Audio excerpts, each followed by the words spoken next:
Naam, hujambo na karibu. Jina langu ni Busara Naaman na mwenzangu anayekupa taarifa hizi kwa lugha ya ishara ni Joyce Wairimo.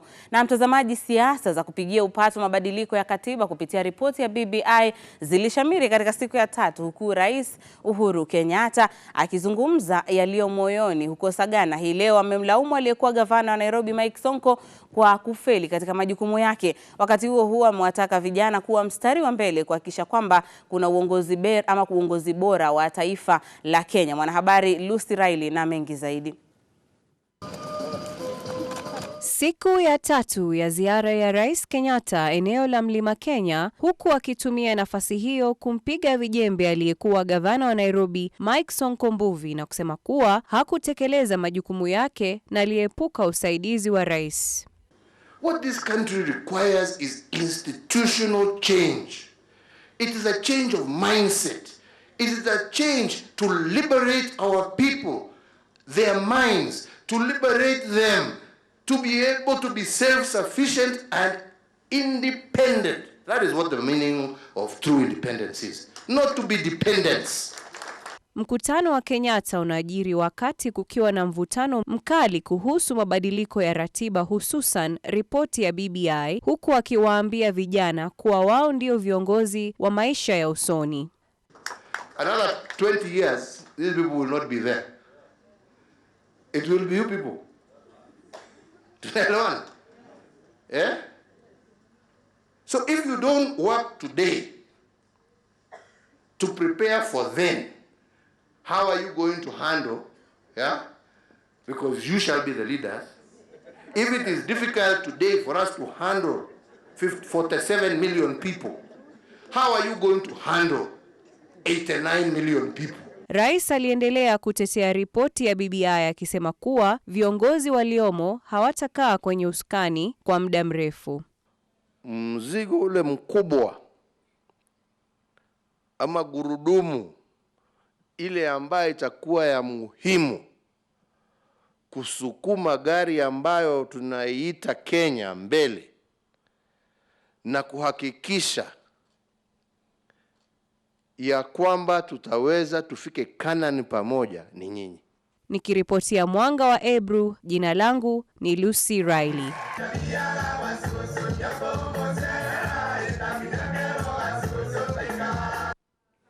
Na mtazamaji, basi tukiachana na masuala ya BBI kidogo, tuangazie masuala ya elimu. Na kufuatia hali ya taharuki katika eneo la Kapedo, kaunti ya Turkana, kutokana na mashambulizi ya magenge ya wezi wa mifugo, muungano wa walimu KUPPET unaitaka serikali kufanya kila jitihada kuimarisha usalama wao maeneo hayo. Na wakizungumza huko Makueni wakiongozwa na naibu katibu wa KUPPET Moses Nturima na mkuu wa muungano wa shule za upili Julius Mutui, walimu hao wanataka walimu walio maeneo hayo kupewa bunduki ili kujilinda. Pia wamelalamikia ukosefu wa bima ya afya, mazingira mabaya ya kufanyia kazi na cha mno usalama wa walimu kufuatia mashambulizi ya wanafunzi dhidi yao. Kwa hivyo kama KUPPET tunaambia mwajiri wa walimu aongee na hao wenye hiyo insurance, wahakikishe walimu wanapata huduma ifasavyo. Kuna changamoto pia ya hatari kwa walimu mashuleni kutokana na kushambuliwa na wanafunzi, na kama tulivyokuwa tumesema awali, kama serikali haiwezi linda walimu, iwapatie mabunduki waweze kujilinda, kwa sababu najua kama mwalimu anaweza kuwa amejihami angewezi kushambuliwa na vijana. Principals, we are concerned about the unrest in our schools, considering that it is only, this is only the 4th week after we have reopened schools after such a long time. What we are discovering with our students is that they look like they are a bit more stressed because of the overstay at home for such a long time, and therefore they are taking quite some time to adjust to schooling. And as principals, we have now purposed to be more vigilant. We expect Naye to give teachers the best hospitals for treatment, and whenever teachers go to those hospitals, they must be treated without delay because they need to attend to the learners. We have written to Naye and the TSC to have a meeting with us so that we can focus on these issues that teachers are raising, because they are being raised all over. And this time there is no excuse, because capitation was handed. Chama cha walimu NAT kimeapa kutokubali kurejeshwa kwa adhabu ya viboko shuleni kufuatia ongezeko la visa vya utovu wa nidhamu miongoni mwa wanafunzi. Mkuu wa chama hicho Wilson Sosion amesema kurejeshwa kwa adhabu hiyo huenda kukachangia malumbano kati ya walimu na wanafunzi. I hope that in future capital punishment will be reintroduced back in schools as long as it is properly used. For the female child, you shall use the hand, extended hand. For the boy child, the very well formed backside. Siku chache tu baada ya waziri wa elimu George Magoha kupendekeza kurejeshwa kwa viboko shuleni ili kudhibiti visa vya utovu wa nidhamu, chama cha NAT kinashikilia kuwa kamwe hakitokubali kurejeshwa kwa adhabu hiyo. Katibu mkuu Wilson Sosion anasema kurejeshwa kwa adhabu hiyo kutahatarisha maisha ya walimu, hasa kutoka kwa wanafunzi ambao sasa ndio wanaingia umri wa kubalehe. Na ili kupata suluhu la kudumu dhidi ya visa vya utovu wa nidhamu, Sosion ameitaka serikali kuziondoa shule za mabweni ili kila mzazi atekeleze jukumu la kumwadhibu mwanawe. Pia amewanyoshea kidole cha lawama wazazi kwa kufeli katika wajibu wao wa kuwalea wanao, hasa walipokuwa nyumbani shule zilipofungwa mwezi Machi mwaka jana kutokana na janga la corona. Pendekezo la Magoha kurejesha viboko shuleni linajiri kufuatia ongezeko la visa vya utovu wa nidhamu kama vile kuteketezwa kwa shule. Kufikia sasa takriban shule 10 zimeteketezwa moto tangu kufunguliwa kwa shule Januari tarehe 4. Hivi punde ni shule ya wavulana ya Kipsoen katika kaunti ya Elgeyo Marakwet ambayo iliteketezwa tarehe 27 mwezi huu. Kando na hayo, Sosion pia ameshtumu serikali kwa kuifanya dhaifu miungano ya wafanyikazi kwa lengo la kuwatumia vibaya wafanyikazi.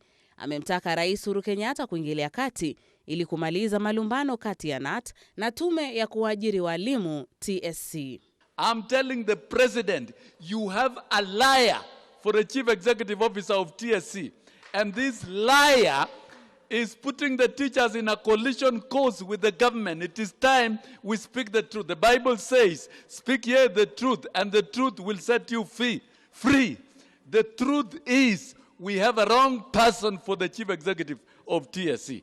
If she can conspire to kill a union, is that a virtue of a chief executive or a commission that deserves our respect as teachers? Naam, mtazamaji, basi tukiachana na hayo ya elimu tuangazie hali ya COVID-19 humu nchini, na watu 8 wamefariki kutokana na COVID-19 na kufikisha jumla waliofariki duniani humu nchini tafadhali ni 1763. Wakati huo watu wengine 98 wamethibitishwa kuambukizwa virusi vya corona katika saa 24 zilizopita. Idadi ya visa vya waliopatikana na ugonjwa huo sasa ni 1,773. Idadi hii imetokana na sampuli 3739 ikiashiria kuwa viwango vya maambukizi leo ni 2.6. Kati ya maambukizi haya mapya, 86 ni wa Kenya ilhali 12 ni raia wa kigeni. 82 ni wanaume ilhali 16 ni wanawake. Nairobi inaongoza kwa visa 86 huku Meru, Mombasa na Nakuru zikiripoti visa viwili ilhali Busia, Kajiado, Kiambu, Kisumu, Machakos na Nyeri zikiripoti kisa kimoja. Wagonjwa wengine 52 wamepona na kufikisha jumla kuwa 83,907. Kufikia sasa kuna wagonjwa 471 waliolazwa katika hospitali mbalimbali huku 1408 wakiendelea kuhudumiwa nyumbani. Walio katika ICU ni wagonjwa 25. Hata hivyo, watu 8 wameaga dunia leo kutokana na corona na kufikisha 1763 idadi walioangamizwa na virusi hivyo. Winnie Lubembe, Mwanga wa Ebru.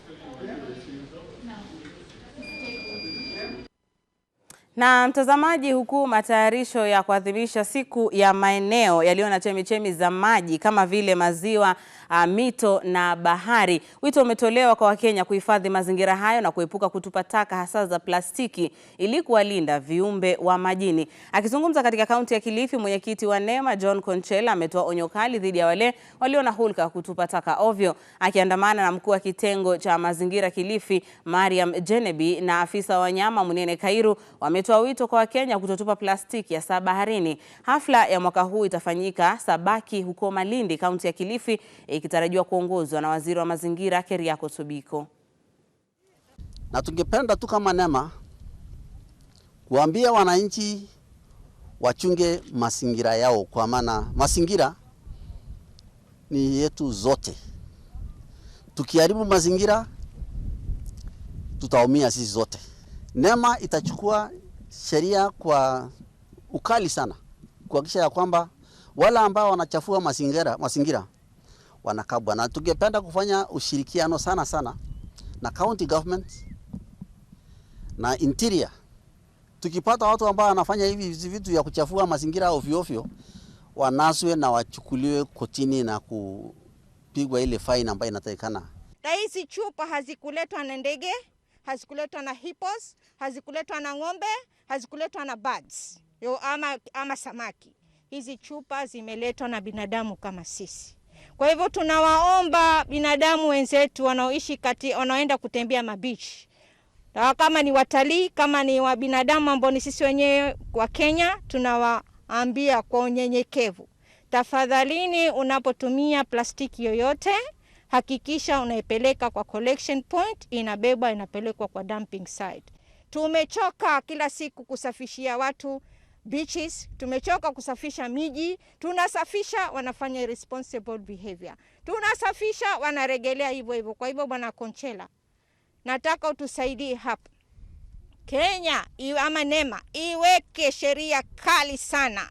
Wale ambao watakuwa wanatupia chupa za plastic ovyo ovyo wapate adhabu ambayo wengine watakuwa ni funzo kwao. Hii plastics ambayo tulikuwa tunaokota leo kwetu kama KWS inatudhuru zaidi, kwa sababu hii ikienda kwa maji pale, wale wanyama wetu pale kama kasa, samaki na pia corals inaenda inaharibu. Naam, tukiachana na masuala ya mazingira hivi sasa tuzamie ya siasa mtazamaji, na mbwembwe za kumrithi Rais Uhuru Kenyatta katika uchaguzi mkuu wa mwaka 2022 zinaonekana kukita mizizi, huku na ODM wakishikilia kuwa kiongozi wao Raila Odinga ndiye atakayepeperusha bendera ya urais. Na haya yanajiri huku naibu wa rais William Ruto akisema Rais Kenyatta hana deni naye, ila tu deni ni lile wanalo kwa Wakenya na ni kudumisha maendeleo. Mwanahabari Jeff Haemba na taarifa kamili. Nipe ni kupe kati ya Rais Kenyatta na naibu wake William Ruto wanaonekana kushika kasi. Siku moja baada ya Kenyatta kutupa cheche za maneno kwa Ruto kwamba hana deni lolote la kisiasa naye, Ruto aliyekita kambi katika kanisa la Maranatha eneo bunge la Kilgoris, kaunti ya Narok, amemfokea mkubwa wake kuhusu madeni. Mimi wakati niliamua kuunga mkono Mheshimiwa Uhuru Kenyatta, si kumpatia masharti yoyote, si kumwambia na kuunga mkono ndio uniunge mkono. Hapana, rais hana deni yangu, hakuna jamii iko na deni yangu, hakuna mtu Kenya mwenye ako na deni ya mimi kama mwanasiasa. Rais Kenyatta alipojumuika na viongozi wa Mlima Kenya jana, alisema ana deni lolote na Ruto, huku akimsuta kutumia mlango wa nyuma kutafuta kura za Mlima Kenya badala ya kupitia kwake. Hata hivyo, Ruto anasema kuwa deni analolijua ni lile la maendeleo, kauli iliyoungwa na wandani wake. Kama kuna deni, ni mimi niko na deni ya shukurani kwa Wakenya walionipatia nafasi niwe naibu wa rais wa Jamhuri ya Kenya kupitia kwa kura zao. Tuache kusumbuliwa na kusumbuana na madeni ya kisiasa. Na hiyo deni rais ako naye, mimi ni mshirika, kwa sababu hata na mimi nilichangia sehemu kubwa ya kufanya campaign na kuunda serikali ya Jubilee. Na hiyo deni nitahakikisha ya kwamba pale mimi ninaweza, nitasaidia rais tulipe hiyo deni kwa Wakenya. Ruto sasa analenga makuu ambayo ni kumrithi Kenyatta licha vizingiti.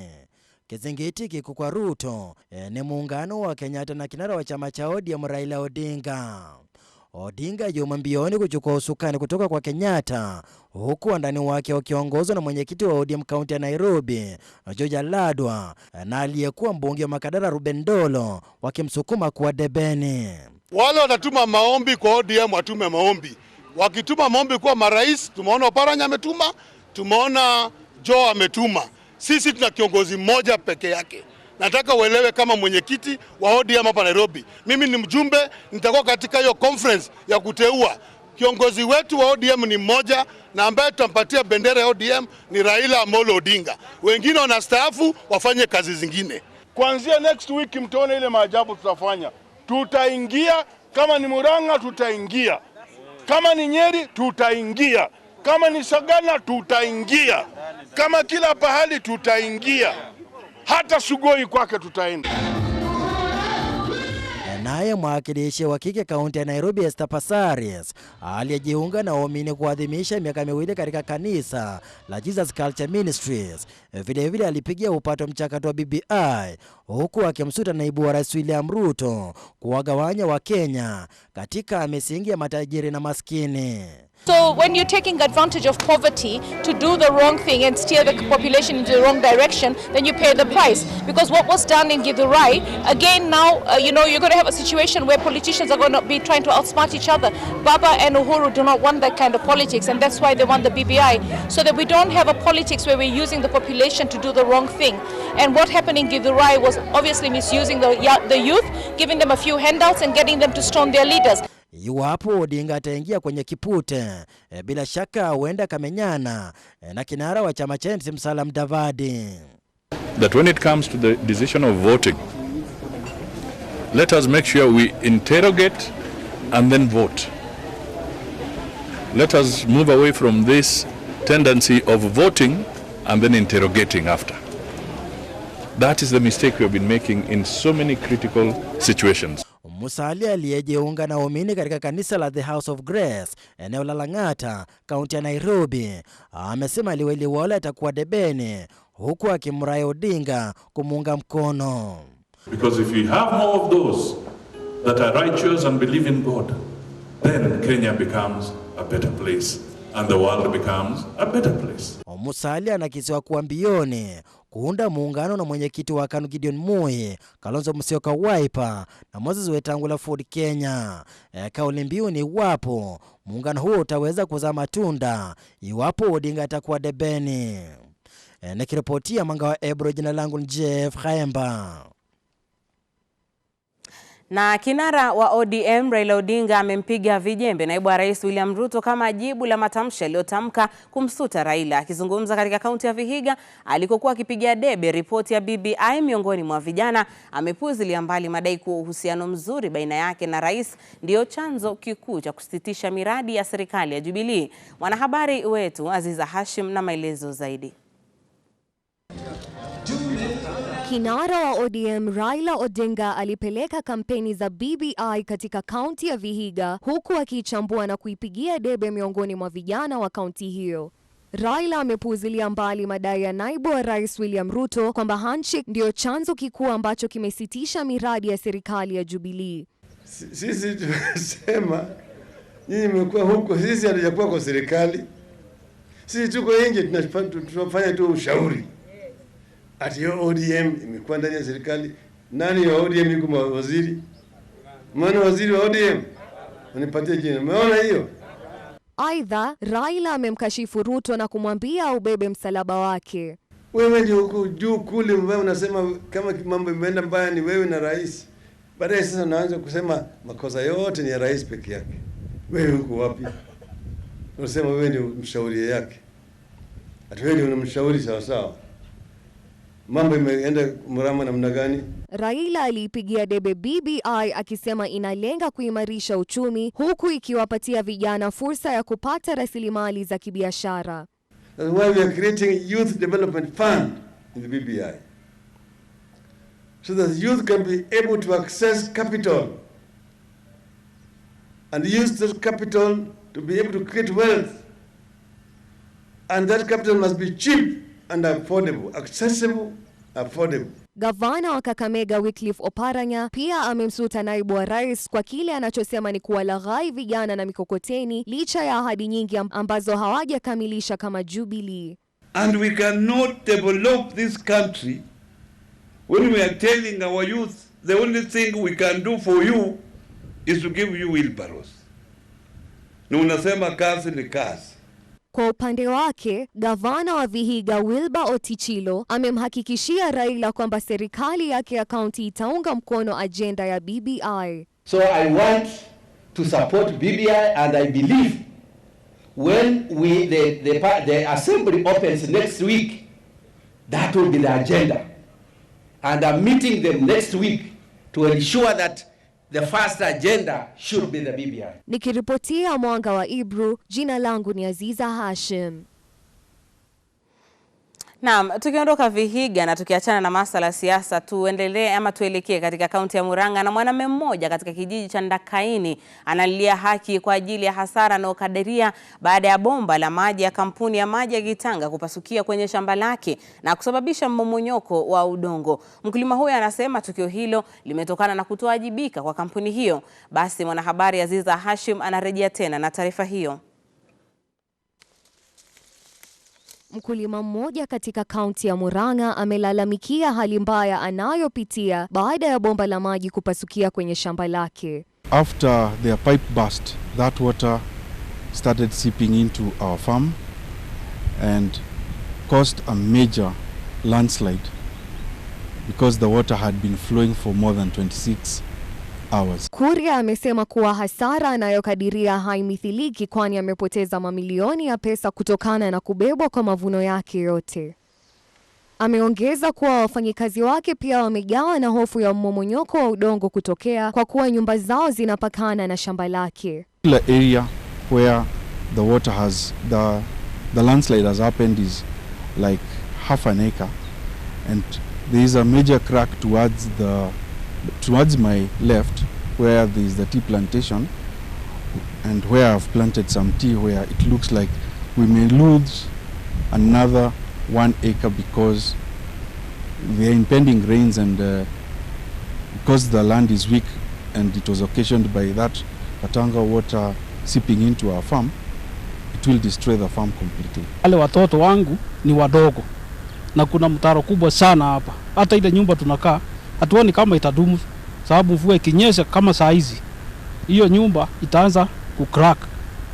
Ninaona tuko kwa hatari kubwa sana. Kulingana na majirani, walishuhudia maji katika bomba hilo yakimiminika mchana kutwa. Kwa majani nilisikia pupu, hata sikuwa najua ni kitu, kama nilikuwa naona kama ni gari zimegongana huko, mgurumo mkubwa sana. Sasa nilisikia, nikaangalia on my right hand, nikaona mchanga ukiteremka huko chini.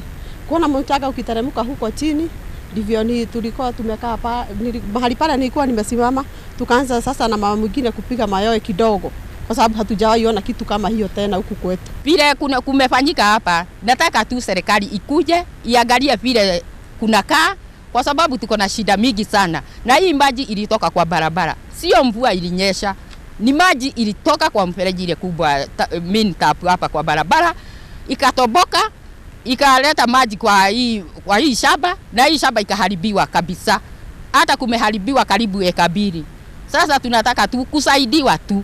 Hata hivyo, Kuria amesikitishwa na juhudi zake kuifikia kampuni hiyo kugonga mwamba. They are asking for the government to expedite this process so that Katanga water can be able to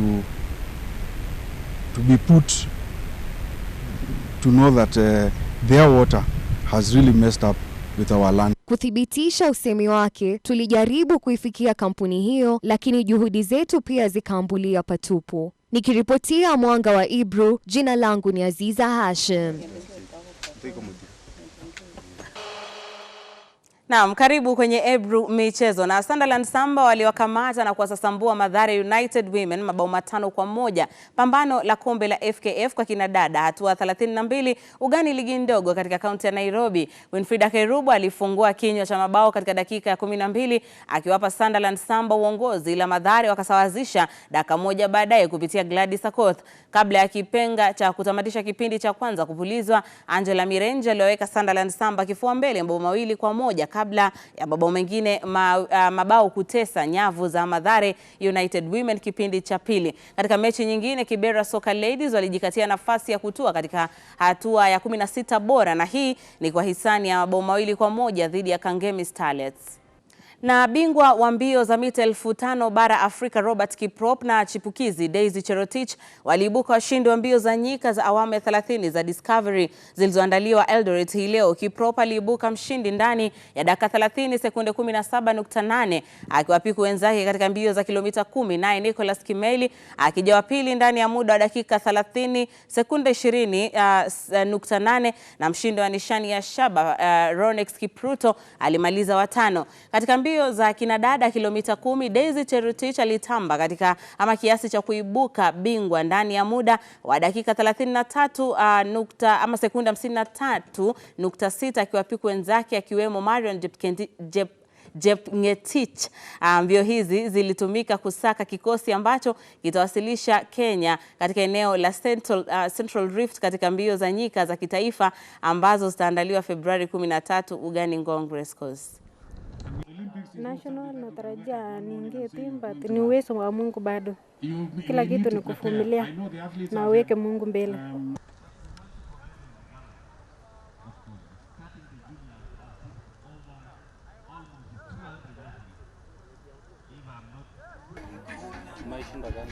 Maishinda 5000 All Africa Games in Morocco. Na pia na prepare kwa Olympic. Sure of it, nitakuwa kwa Olympic kwa Mwenyezi Mungu. Thank you. 5000. Tutakutana na wale jamaa Ethiopia, najua si rahisi. Tutamenyana tu pale. Na hongera basi kwa wote walioshinda basi mbio hizo, na bila shaka tunawasubiri mkisha kuja huku Nairobi katika uga wa Ngong Race Course. Na bila shaka taarifa hiyo inatamatisha Mwanga wa Ebru jioni ya leo. Nasema shukrani za dhati kwa kutenga muda wako na kujiunga nami kuanzia nilipoanza hadi sasa natamatisha. Jina langu ni Busara Naaman na mwenzangu aliyekupa taarifa hizi kwa lugha ya ishara ni Joyce Wairimo. Lala salama mtazamaji.